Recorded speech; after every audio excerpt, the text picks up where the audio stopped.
hal yang mungkin masyarakat juga memperhatikan ya. Saya juga tidak begitu konsentrasi karena saya nanti di sebelah suku apa sukunya apa saya juga nggak dan saya nggak tahu sibuk sekali ya. Ya, jadi gini, tadi yang menjadi penekanan untuk saya adalah masalah yang selama ini menjadi keluhan daripada para petani.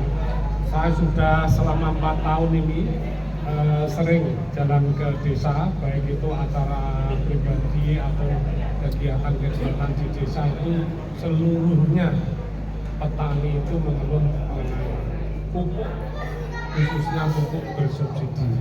Jadi saya dengan Pak Catur ini bersemangat nanti untuk mengawal pupuk bersubsidi ini supaya sampai petani. Jadi tepat sasaran, tidak ada permainan-permainan lagi, sehingga besok itu tidak ada pupuk bersubsidi dijual jauh di atas KTT. Jadi kalau bersubsidi itu kan urea 112.500 per sak, untuk paniskanya 115.000 per sak. Tapi kasihan petani. Jadi tadi juga disampaikan oleh pertanyaan dari panelis bahwa Gerobokan ini angka kemiskinannya tinggi, 11,43%. Jadi jauh lebih tinggi daripada angka nasional maupun angka Jawa Tengah. Ini kan suatu hal yang ironis.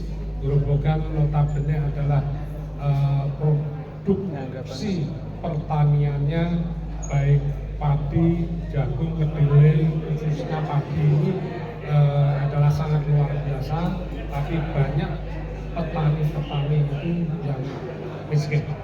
Jadi dari 11,43% angka kemiskinan di Gerobokan itu 52% lebihnya adalah para petani. Kami tadi juga mohon maaf tidak bisa berbicara banyak karena memang waktunya yang sangat mepet. Ya, di mana-mana itu kalau menyampaikan visi misi itu 5 menit. Ya, coba nanti dilihat yang ada di Tegal, di Pekalongan, di Semarang, di mana-mana, di Pati 5 menit. Cuma di sini dikurangi menjadi 2 menit. Ini adalah waktu yang sangat kurang. Ya, saya sebenarnya ya berharap ada debat lagi, tapi ya kelihatannya tidak memungkinkan. Jadi yang menjadi perhatian saya adalah utamanya masalah hukum. Kemudian yang selanjutnya ini yang selanjutnya selain ada program nggak Pak ya? Untuk yang pro petani maupun pupuk itu seperti apa? Ada jadi gini, ya?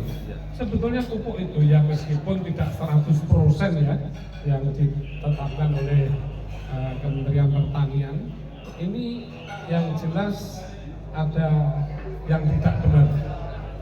Kenapa begitu?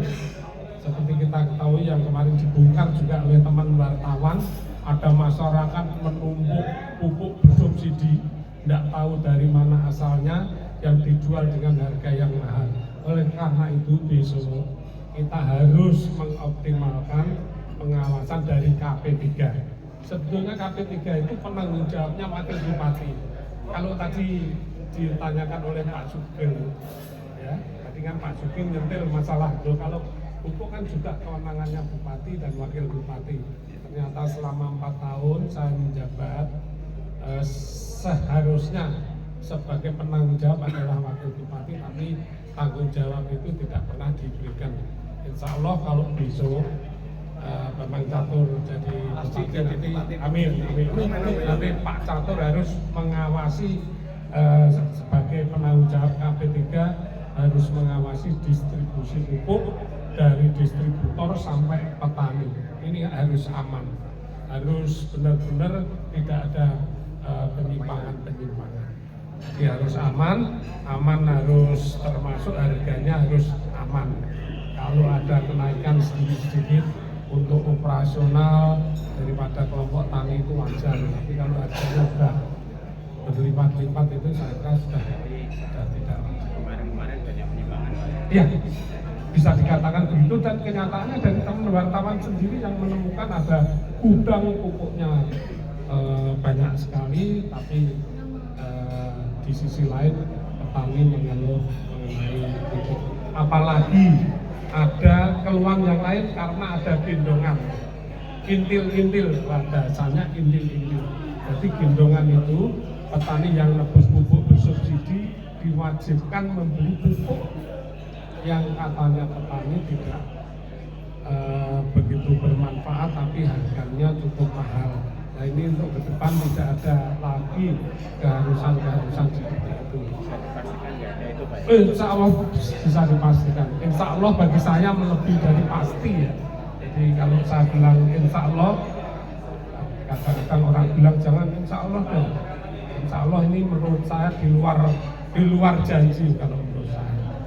Jadi insya Allah nanti tidak ada penyimpangan lagi, karena nanti KP3 ini harus bekerja secara maksimal. Di sisi lain juga ada, tadi saya sampaikan, untuk saudara-saudara kita warga miskin yang tidak atau belum mendapat bantuan baik dari pemerintah pusat maupun pemerintah provinsi, nanti kami akan meluncing kartu gerobokan makmur.